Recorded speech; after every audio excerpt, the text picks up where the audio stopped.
The wild here doesn't whisper, it roars. Glaciers crack like thunder. Waterfalls carve paths through time. And in the middle of it all, she waits. Motor yacht Unbridled. A sanctuary of warmth and refinement in the heart of Alaska's untamed frontier. Bears wander the shoreline. Whales breach on the horizon. Seals nap on drifting ice while you sip champagne on the aft deck. This isn't a cruise. It's a calling, and only the bold will answer. Now booking your next unforgettable charter. yachtunbridled.com or through your preferred charter broker. Fred, welcome. My name's Liam Devlin, Yacht Unbridled, the 191 Trinity. We're at the back deck here at a beautiful Baranoff Warm Springs. I've got the honour of sunbaking, taking a moment from the beautiful Mr. Dr. Fred Sharpe. Welcome aboard Yacht Unbridled. Thanks, Liam. A couple of times now you've been with us. Yeah, it feels like coming home. It is. Oh, it feels like you're coming home. When you bring the hat on, I'm like, oh, we've been here. And what's your highlight of the area, Baranoff Warm Springs? Just the raw beauty. Today we have sunshine in the cloud forest, which is always nice. I almost in my hat too.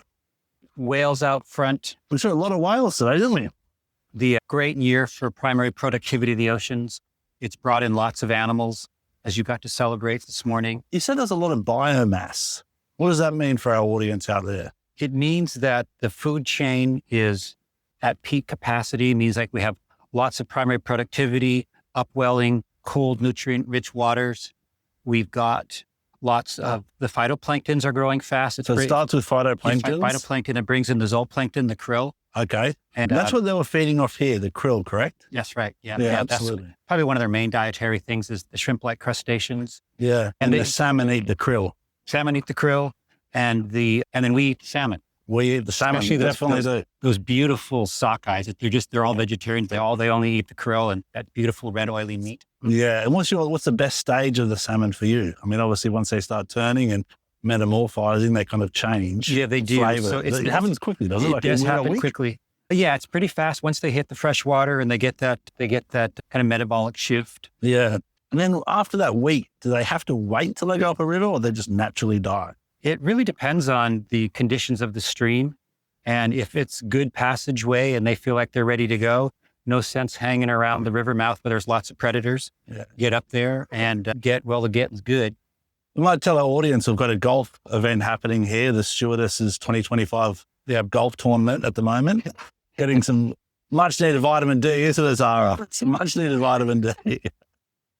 Anyway, talking about vitamin D, it's actually a lot drier this season. Would you say that in Alaska? I would say the past 10 days, 2 weeks have been wonderfully dry. Yeah, I've seen a lot of the waterfalls have been a little bit smaller than last time. Before that, we had 110 inches of rain. Wow. Since January 1st. So it was a really wet 110 spring. inches. And now we're kind of back down to, we had a little high pressure coming in. Yeah. Some of that wonderful clockwise rotation, which dries it up beautifully. Yeah. It's hard for our audience to really kind of see this because around us is like 3,000 foot mountains that are ice capped. And in Red Bluff, you've been here for how many years? 15 years? My first summer here was 1987. Okay. So Baranoff Warm Springs and Red Bluff's is a little bit further south. Yeah. It's a long time. You must love it. It's been, I just can't stop coming back. And the whales would miss me if I didn't. I think so. Well, we didn't see many whales for the first couple of days of this trip. And all of a sudden it was, waterfalls, whales, and warm springs. And Fred Sharpe shows up and then they started to dance. They started to wave their pectoral fins. I just read an article or a note, you call it, correct? Fred's a doctor, obviously, that talks about the bubble feeding. I always thought bubble feeding was just for the feeding, but the article talks about it a bit more. They use it for many different methods. Yeah, bubbles appear to be a general tool that they can use for communication. In Hawaii, when these whales go to Hawaii and the males are duking it out to get in the primary escort position near a female, they'll use bubbles curtains and they'll use big bubble bursts. To distract. So just sort of like as foils to show who's the top dog. And this is quite new. I mean, I'm sure you have known about it for a decade, I'm sure.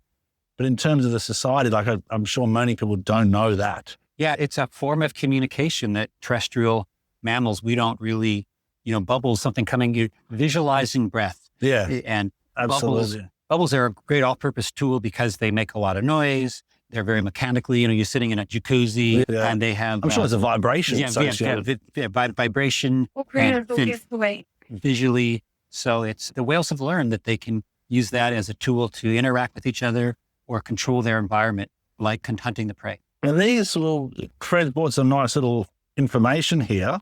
This is an example, all the different types of whales. So whales just aren't whales, correct? That's right. There's whales and dolphins. Dolls, porpoises. Yeah. Killer whales. We've got... This is all the Pacific coast, Alaska to California. Yeah, we live in such abundance here. Yeah, very blessed. And with all the protections that have been going on with the Marine Mammal Protection Act, Endangered Species Act, a lot of them are showing signs of recovery. That's amazing. And based on the salmon industry, or what's the driving force? I would say stop the lethal harvest of them. Yeah. Back, as we did before the oil boom, we were using... Of the whales themselves. Whales were products. The baleen was kind of like the plastics. Yeah. And the loss of oils for illuminants and for lubricants, for machinery. The great whales kind of kicked off the Industrial Revolution. Yeah. And then when we realized that whales have a lot more value to us personally and spiritually, and also ecologically, they're very important and they're beautiful beings in their own right, we stopped whaling intensively probably in the 1960s.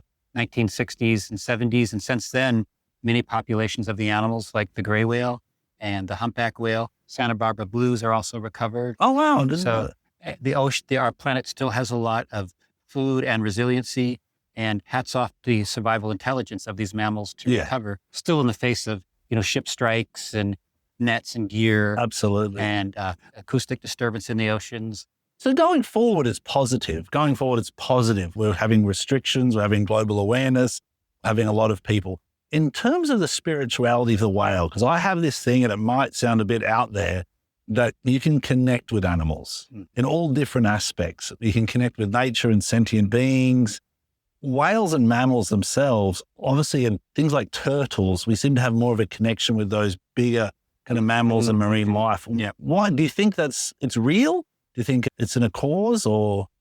I think probably a lot of it's perception. Yeah. I think if you take the time for birds and even the chipmunks and some of the most sophisticated communication systems identified to date in animals are ground squirrels. Oh. And so, I would hesitate to make too many assumptions about what's the top of the great chain of being without spending time around these animals.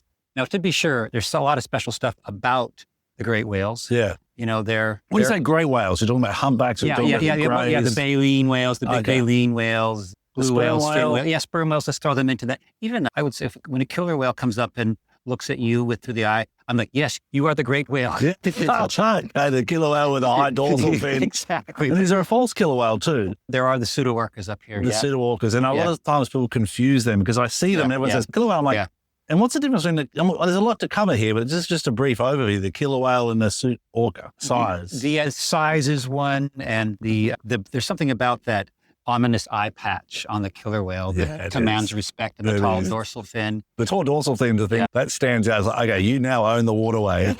And they travel in very specific cultural clans or groups that tend to have very specialized dietary choices. The transients like the marine mammals, the residents go more for the fish. Yeah. There's offshores that go for squid, or you really like those basking shark livers, I hear. Oh, really? That might be nice myself, actually. I could enjoy that. So we talk about predatory animals with killer whales, basking sharks. You've got the salmon shark here. Yeah. What amazes me is all these salmon jumping around in the little rivers we go to. I don't see much predatory action except the bears on the shore, the bald eagles. Do you see much underwater? Like, is there many people doing research from a diving perspective or a submarine perspective? There is quite a bit of more submarine work going on, say up in Glacier Bay, looking at the seal populations. Okay. Also, one of my colleagues with the Alaska Whale Foundation, putting some tags on animals to see the underwater movements. But I have to agree with you that you look around and you can see on the sonar, there's an abundant prey down there. And stacked 5 meters thick. Yeah, it's almost like a false bottom. Yeah. Where's all the predators? Where's all the sea lions and diving seabirds? And exactly. So right now, for seabirds, they have very specific nesting requirements, and they'll go to where there's lots of islands, sort of protected islands. And so that's where a lot of the seabirds are right now. Yeah. The little marbled murrelets is probably the most common seabird that we have up here. You'll see them pop up with a fish. So they're called puffin. Yes, they are, exactly. Because puffin's my favorite bird. You know, what's yours? What's your favorite? I would have to go with, I think, that marbled murrelet. Yeah. Okay. They fly up into the forest, sometimes dozens of miles inland. And even though they're kind of like the Northern Hemisphere equivalent of a penguin, they use their wings for flying underwater.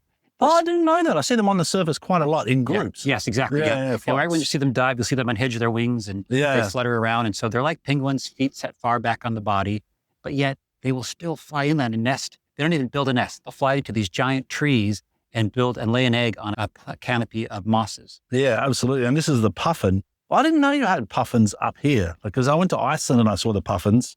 And it's obviously, I think it's a different species to the Atlantic puffin. Yes, here we have the tufted puffin as opposed to the horned puffin. Okay, and the reason I like the puffin is because I think, do they mate for life? A lot of the seabirds do have their favorites. Yeah. And also they go to sea for a lot of their life. Yes. Yep. So that resonates obviously with me as a captain on a yacht, I think. What do you hope for in the next 5-10 years in this area where it's, Puget Sound, because you're at Port Angeles, you spend the summer, correct? Yeah. And then Baranof Warm Springs at the moment. Yeah. What's your kind of hope from either an ecologically or spiritually or it's a great question. That these animals continue to thrive and have enough to eat. And there used to be a lot of fin whales in these waters too. Really? That were harvested, probably 50-50 fin whales and humpback whales. So we're looking very much forward to, they're starting to move in along the inside passage, fin whales showing some steady, slow recovery. Yeah. Also, of course, the North Pacific right whale, they're only down to 30 individuals. So 30 individuals in the whole North Pacific. Isn't that crazy? Yeah. And how do we identify them? Obviously, we talk about flukes and diving and the tail. Yeah, there's like the characteristics of the spout, what the habitat they're in, characters of the spout, how they dive, whether you see their tails, how long they are. If you drop a hydrophone, it's like, woo, there's lots of indicators there. The noise as well. Yeah. If we drop a hydrophone here, what will you hear? Here, we would probably hear seals, underwater seals, that they have some mating sounds that they give. Oh, yeah. Killer whales that swim by the mouth, they'll spray the inlet with echolocation, interrogation, trying to catch a seal off guard. Yeah, exactly. Humpbacks that swim through, you get occasional grunts and feeding calls when they're hunting their prey. And you can hear the sounds of the rainfall pittering on the surface. So there's lots of beautiful sounds. Yeah, it is. It's a special world underwater. That's where I came from. I came from the age of 13 or 14. Just diving and fishing on the east coast of Australia. And here there doesn't seem to be much diving. I know the water's cold, but it's only we tested it the other day, it was like 15 degrees Celsius. Yeah. So with a little bit of protection, a dry suit or wetsuit. Do you seem very common to many of these charter programs? Yes, it is uncommon. There is some out here that offer that. There was a boat up here for quite a few years, the Swell out of Victoria, that brought divers up. But I'd love to see that because it's a whole new world underneath the water, right? Well, next trip we do, I know we've got some people here interested in diving, so maybe come with us and we get some underwater experience. There's great diving out at Halibut Rock at the mouth of the bay there. Okay. And that's got enough current and action. Near Una or just here? Or right here at the mouth. Oh, it goes Halibut Island over there, Halibut Rock. Yeah. And then there's also the base of the little tidal waterfall there where there's just it's not a salt pond. Yeah, the salt pond brings in, there has beautiful substrate, high diversity. Because the sea cucumbers you talked about, sea urchins you talked about. The waterfall provides a lot of aeration and nutrients from the land. So there's a few little hot spots that. And can you dive in with the high tide? It's a bit shallow, I guess, isn't it? But there's a lot of drop-offs. Like I see a lot of wall structures around here that I'd love to go underwater. Wall structures. And of course, the Dungeness crab and the different crab species. And depending on how much sunshine there is, sunshine allows for more light penetration into the water so you can see, but it also triggers the green plants, the phytoplankton, so it gets more turbid. So just poke around and just keep your eyes out. And we've had some great drone footage, and I look at the drone footage, I look at the water, and it's crystal clear. Yeah. And I'm shocked. And then some other bays, like now it's a little green at the moment, I think. Yeah. We are quite deep though, anyway. Yeah. There's some of that beautiful glacial meltwater that brings in up in the lake longevity and vitality. Oh, we need that. Well, I think we're starting with getting some vitamin D. Yes. Fred. We're starting with enjoying a lovely lunch on board Unbridled. And then you're going to go home to your house in Baranof Warm Springs. Roger that. This is your summer. Yeah. Well, I'll see you in about a week, I think, a week or two. Oh, wonderful. And thank you very much for coming on Unbridled. Anything else? How can people get a hold of you, Fred? You can find us through the Whale SETI webpage. That's through UC Davis Veterinary Medicine. So we'd love to hear. And don't forget happywhale.com, correct? When you see a whale, photograph any part of the whale, but in particular the tail, the fluke, and then they can identify the whale. And what's really exciting, I think, is you can attempt to with a donation, with some working with the company, you can try and name a whale, but try and name it the correct way. Yeah, I think Liam would be a lovely name. No, Freddie and Freddie. All right, well, thank you very much. I appreciate your time. Be safe, safe seas, and look after each other and the environment. If your brand belongs in the heart of the yachting world, this is where it happens. Yachting International Radio reaches over 1 million yachting professionals and enthusiasts every month, with 77 million impressions, 220,000 social followers, and 74,000 podcast subscribers. Our hosts are insiders, crew, captains, CEOs, trusted voices shaping the industry. This is targeted, high-impact advertising in a luxury niche. Visit yachtinginternationalradio.com/advertise. Your audience is already listening.